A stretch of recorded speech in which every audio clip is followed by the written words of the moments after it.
പശ്ചിമേഷ്യയിലെ സംഘർഷം ലഘൂകരിക്കാൻ നയതന്ത്ര നീക്കങ്ങളെന്ന് ഒടുവിൽ സമ്മതിച്ച് ഇറാനുമായി കരാർ ഉണ്ടാക്കിയിട്ടുണ്ട് എന്ന US പ്രസിഡന്റ് ഡൊണാൾഡ് ട്രംപിന്റെ അവകാശവാദത്തിന് പിന്നാലെ US-ൽ നിന്നും ചില സന്ദേശങ്ങൾ ലഭിച്ചുവെന്നും അത് പരിശോധിച്ചു വരികയാണെന്നും ഇറാന്റെ വിദേശകാര്യ മന്ത്രാലയത്തിലെ ഉന്നത ഉദ്യോഗസ്ഥർ സ്ഥിരീകരിച്ചു.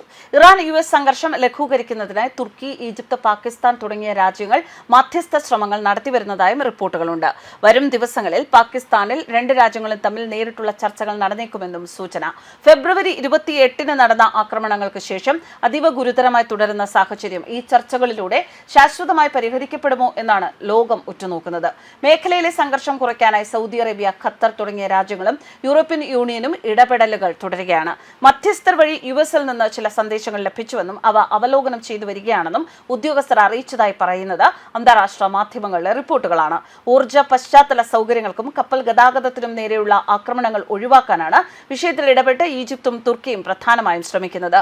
മേഖലയിൽ ഒരു ഊർജ്ജ ദുരന്തം ഒഴിവാക്കാൻ ഈ ഇടപെടലുകൾ സഹായിച്ചതായി നയതന്ത്ര പ്രതിനിധികൾ വിലയിരുത്തുന്നു. ഇറാൻ വിദേശകാര്യമന്ത്രി അബ്ബാസ് അറാഗ്ചി തുർക്കി വിദേശകാര്യമന്ത്രി ഹക്കാൻ ഫിഡാനുമായി ഫോണിൽ സംസാരിച്ചു.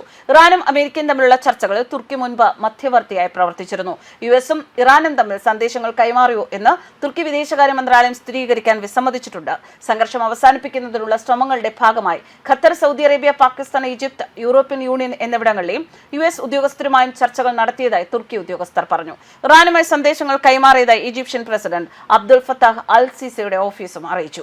അമേരിക്കയും ഇറാനും തമ്മിലുള്ള സംഘർഷം അയയുന്നതിന്റെ സൂചനകൾ നൽകിക്കൊണ്ട് ഇറാന്റെ ഊർജ്ജ നിലയങ്ങൾക്ക് നേരെ നടത്താനിരുന്ന സൈനിക ആക്രമണങ്ങൾ 5 ദിവസത്തേക്ക് നീട്ടിവെക്കുന്നു എന്നാണ് പ്രസിഡന്റ് ഡൊണാൾഡ് ട്രംപ് വ്യക്തമാക്കിയിരുന്നത്.